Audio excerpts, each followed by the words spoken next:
ശ്രീ അഭിലാഷ്, യഥാർത്ഥത്തിൽ ഈ തെരഞ്ഞെടുപ്പ് രണ്ടാം സ്വാതന്ത്ര്യ സമരമാണ്. ഇന്ത്യയെ വീണ്ടെടുക്കുക എന്നുള്ള ഒരു വലിയ പോരാട്ടമാണ്. അത് സംഘപരിവാറും RSSും ഈ രാജ്യത്തെ ജനാധിപത്യത്തെയും മതനിരപേക്ഷതയും കുഴിച്ചു മൂടി ഒരു ഫാസിസത്തിലേക്ക്, ഒരു മതരാഷ്ട്രത്തിലേക്ക് കൊണ്ടുപോകാനുള്ള ശ്രമം നടത്തിക്കൊണ്ടിരിക്കുന്ന ഈ ഒരു കാലഘട്ടത്തിൽ ഈ രാജ്യത്തെ മതനിരപേക്ഷ ഇന്ത്യയെ വീണ്ടെടുക്കുക എന്നുള്ള പോരാട്ടത്തിലാണ് ഞങ്ങൾ എല്ലാവരും.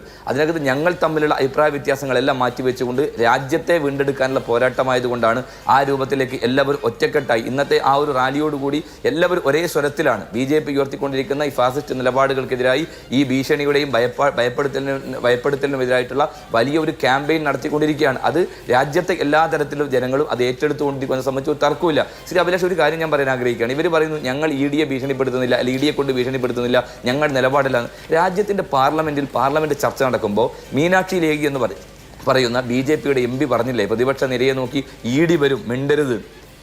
ഈ രാജ്യത്തിൻ്റെ പാർലമെന്റ് പറഞ്ഞത് ED വരും. അപ്പോൾ ED ആരാ? ഇവർ പറയുന്നത് പോലെ ചാടിക്കടിക്കട കുഞ്ചിരാമ എന്ന് പറയുമ്പോൾ ചാടിക്കടിക്കാൻ തയ്യാറായി നിൽക്കുന്ന കുഞ്ചിരാമന്മാരാണ് EDയും അതോടൊപ്പം IT, ഇൻകം ടാക്സ് ഒക്കെ എന്ന് അവർ തന്നെ ബോധ്യപ്പെടുത്തിയില്ല. അവരെ പ്രധാനപ്പെട്ട BJPയുടെ നേതാവാണല്ലോ മീനാക്ഷി ലേഖി പറഞ്ഞിരിക്കുകയാണല്ലോ. മാത്രമല്ല, ഇവരെന്തുകൊണ്ട് ഭയപ്പെടും? 400 സീറ്റിൻ്റെ മാൻഡേറ്റ് കിട്ടുമെന്ന വലിയ രൂപത്തിൽ രാജ്യത്തെ മീഡിയ മുഴുവൻ, കോർപ്പറേറ്റ് മീഡിയ മുഴുവൻ ഉപയോഗിച്ചും പണം കൊടുത്തും PR വർക്കിൻ്റെ ഭാഗമായി വലിയ രൂപത്തിൽ തള്ളായിരുന്നല്ലോ. അങ്ങനെ 400 സീറ്റ് നിൽക്കുന്ന ആളുകൾ എന്തുകൊണ്ടാണ് പ്രതിപക്ഷത്തെ ഈ രൂപത്തിലേക്ക് ഭയപ്പെടുന്നത്? പ്രതിപക്ഷത്തിൻ്റെ രാഷ്ട്രീയത്തെ എന്തുകൊണ്ടാണ് ഈ നാട്ടിനകത്ത് ഈ BJPക്ക് ആ രൂപത്തിലേക്ക് സീറ്റ് കിട്ടില്ല എന്നുള്ള ബോധ്യം ഉള്ളത് കൊണ്ടല്ലേ ഇത്തരത്തിലുള്ള ഇൻഡാസുകളുമായി കടന്നു വരുന്നത്? ഞാൻ ചോദിക്കാൻ ആഗ്രഹിക്കും, മോദി ഗ്യാരണ്ടി എന്ന് പറയുന്നത്, മോദി ഗ്യാരണ്ടി 0 ഗ്യാരണ്ടിയാണ് എന്നുള്ളത് തെളിവുണ്ട്. മോദിയുടെ മുമ്പിൽ ഒരുപാട് ചോദ്യമുണ്ട്. 2014 UPA സർക്കാർ വരുമ്പോൾ പെട്രോളിൻ്റെയും ഡീസലിൻ്റെയും വില 72 രൂപയാണ് പെട്രോളിന്. അന്ന് 113 രൂപ ക്രൂഡ് ഓയിൽ ഉണ്ടായ സമയത്ത് അന്ന് 72 രൂപയായിരുന്നു. ഇന്ന് 50 ദിവസം തരൂ, ഞാൻ നിങ്ങൾക്ക് 50 രൂപക്ക് പെട്രോൾ തരാമെന്നാണ് മോദി പറഞ്ഞത്. 3650 ദിവസമായി ഈ നാട്ടിനകത്ത് മോദി ഭരിക്കുന്നു. എത്രയാണ് പെട്രോളിന്റെ വില? 106 രൂപയിലാണ്. എത്രയാണ് ക്രൂഡ് ഓയിലിന്റെ വില? അന്താരാഷ്ട്ര വിപണിയിൽ $83. നിങ്ങൾ മനസ്സിലാക്കണം. അതോടൊപ്പം തന്നെ പാചകവാതകത്തിന് 450 രൂപയായിരുന്നു അന്നത്തെ ഡോക്ടർ മൻമോഹൻ സിംഗിന്റെ കാലത്തുള്ള ഗ്യാസിന്റെ വില. ഇന്ന് എത്രയാണ്? 1150. തെരഞ്ഞെടുപ്പ് വന്നപ്പോൾ 200 കുറച്ചിരിക്കുന്നു, സബ്സിഡി എടുത്തു കളഞ്ഞിരിക്കുന്നു. തൊഴിൽ വിഷയത്തിൽ 2 കോടി തൊഴിൽ കൊടുക്കുമെന്ന് പറഞ്ഞു. ചെറുപ്പക്കാർ തൊഴിലുണ്ടോ?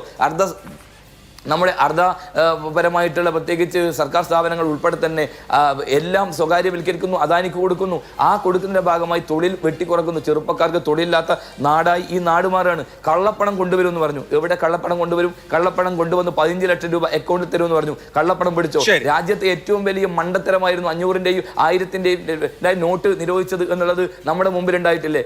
ആ നോട്ട് നിരോധനം ഏത് രൂപത്തിലാണ് ഈ രാജ്യത്തെ സാമ്പത്തിക പ്രതിസന്ധിയിലേക്ക് എത്തിയിട്ടുള്ളത്? ഈ രാജ്യം ഏതൊരു പട്ടിണി രാജ്യങ്ങളുടെ കണക്കിൽ 111ാമത്തെ സ്ഥാനത്ത് ഇന്ത്യ എത്തി നിൽക്കുന്നു എന്നുള്ളത് നമ്മുടെ മുമ്പിലെ വിഷയമല്ലേ? കർഷകന്മാരോട് ഇവർ കാണിക്കുന്ന നീതികേട്, അവരെ വെടിവെച്ച് കൊല്ലുകയല്ലേ, അവരെ ഗ്രനേഡും അതോടൊപ്പം തന്നെ ബുള്ളറ്റ് ഉപയോഗിച്ച് അവരെ ഇല്ലാതാക്കിയല്ലേ? അപ്പൊ രാജ്യത്ത് വിലക്കയറ്റം വലിയ പ്രശ്നമായി നിൽക്കുകയാണ്. അങ്ങനെയുള്ള കാലത്ത് അഭിലാഷ്, ഞാൻ പറയാം, അങ്ങനെയുള്ള കാലത്ത് ജനങ്ങൾ ഇവർക്കെതിരാണ്. അവർ ആ രാമക്ഷേത്രം കൊണ്ടുപോയി AC ഇല്ല, പൗരത്വം കൊണ്ടുവന്നു AC ഇല്ല. മാത്രമല്ല ശ്രീ അഭിലാഷ്, ഒറ്റ കാര്യം കൂടി ഞാൻ അവസാനിപ്പിക്കുക. ഇന്ന് ഈസ്റ്റർ ദിനമാണ്.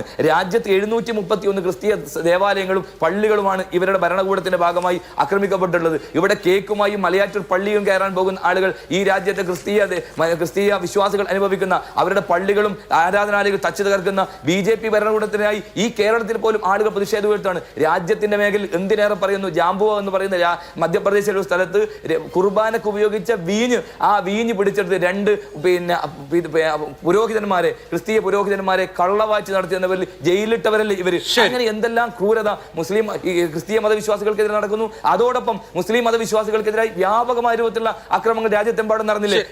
ഭക്ഷണം കഴിച്ച് തല്ലിക്കൊല്ലും, അങ്ങനെ എല്ലാ തരത്തിലും എല്ലാ മേഖലയിലും